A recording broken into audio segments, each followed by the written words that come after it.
The parliamentary system will not work in Pakistan because it is not meant for a federation. It is meant for a unitary state. Please remember, we follow the Westminster style of British parliamentary system, and Britain is a unitary state. Number two, it is an alien system. The British system, as the American system, as the systems of other developed countries, have all evolved out of their history, their culture, their experiences, their mindsets. Ours we just transplanted because we are still mentally colonized. Our natural and normal political evolution went underground when the British occupied us in 1857. And underground it became a liberation struggle. So it did not get a chance to evolve naturally. And by the time we suddenly got independence, neither Pakistan nor India knew what modern political system to follow, and being still mentally colonized, they opted for the system of the colonizer. And that we still have. And in our 68 years of very sad experience in both countries, we have seen that it has not worked. What is the yardstick to see whether a system is working and a country is progressing? There is only one yardstick. It cannot be GDPs and growth rates and reserves in your central bank and so forth. It is the human condition. Have the lives of human beings improved, and are they improving constantly and significantly? And has the improvement become institutionalized to ensure that this upward mobility is passed on from generation to generation? It has not. In Pakistan today, 48% of the people are living before the poverty line, not just poverty, but the poverty line, which is abject poverty. And about 76% are living in poverty, which includes those 48%. In India, the people living below the poverty line are now 61%. And those living in poverty are about 1.5% more than in Pakistan. So by that yardstick alone, and that is the only yardstick, both countries are failures, their systems are failures, the economies are failures, the leadership is a failure, political system is a failure, and by extension, the source where all this comes from, the constitution, is an utter failure. So the constitutions need to be changed. Our constitutions are also not original documents. They are mutilations and plagiarism of the British India Act of 1935, which is a source and cause of great, not just embarrassment, but disgrace. Now, why did we opt for the parliamentary system? Why does everyone? Because the parliamentary system in a federation does not separate and make independent the two of three most important branches of government, the executive and the parliament legislature. In fact, the executive is born out of the womb of the lower house of parliament, as is the House of Commons in Britain, and not directly elected by the people. To be the Prime Minister, you have to be a member of the lower house. The Council of Ministers comes from the entire Parliament, the upper house and lower house.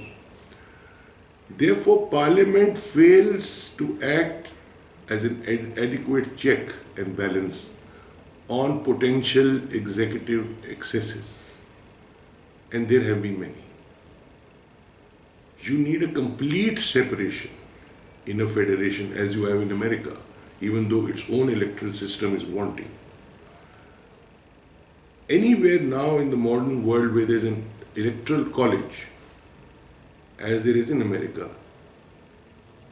that is a damaged political system.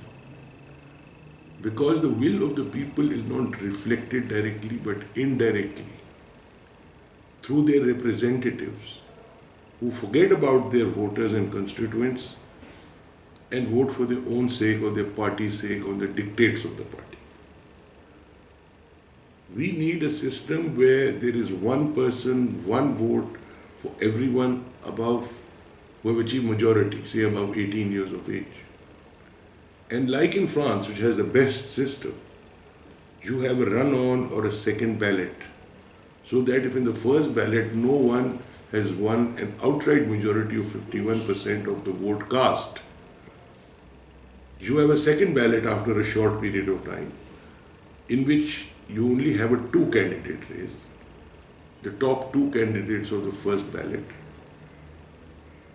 so that the person who wins at least gets 51% of the vote that has been cast, provided that the people who didn't come out to vote, the absentee voter, does not figure more than say 35%, because that makes it then invalid, the whole ballot becomes invalid.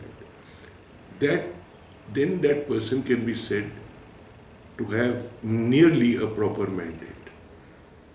A full proper mandate would come if everyone voted regardless. And it can be mandatory as it is in certain Scandinavian countries. But then you should also have a box or column in it where the voter can say none of the above. They're not acceptable to me. And if none of the above goes beyond a certain percentage, then again the ballot becomes infructuous. So it's very complicated. Remember, the cornerstone of democracy is the will of the majority. And here you get the will of the electoral college, which is very small. In Pakistan, we have 342 people in the National Assembly, the lower house. They form the electoral college, representing 200 million people at least.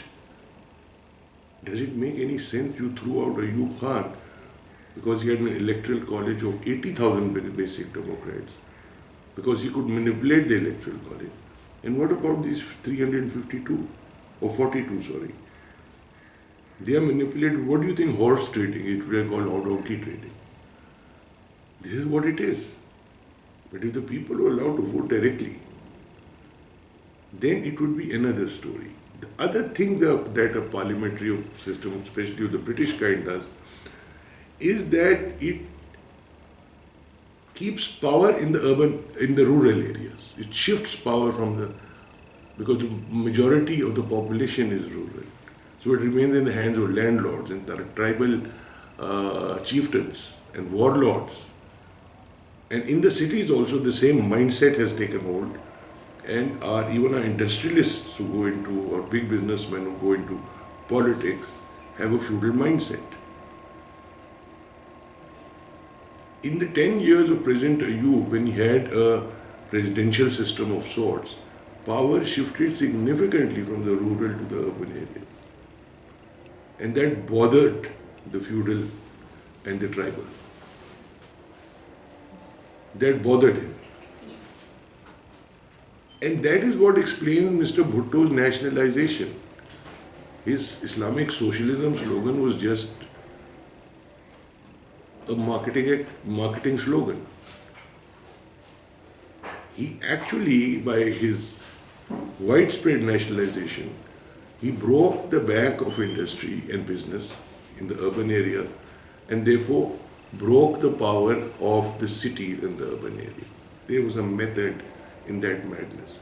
His finance minister probably didn't know that he was being used. He was a representative of the feudal. So, if we need to improve the human condition in the South Asian subcontinent, we need to urgently urgently devise a system that is not parliamentary. By the way, not parliamentary doesn't mean no parliament.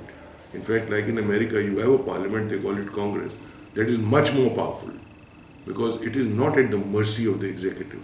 And that is how they can bring gridlock and even bring a government to a standstill.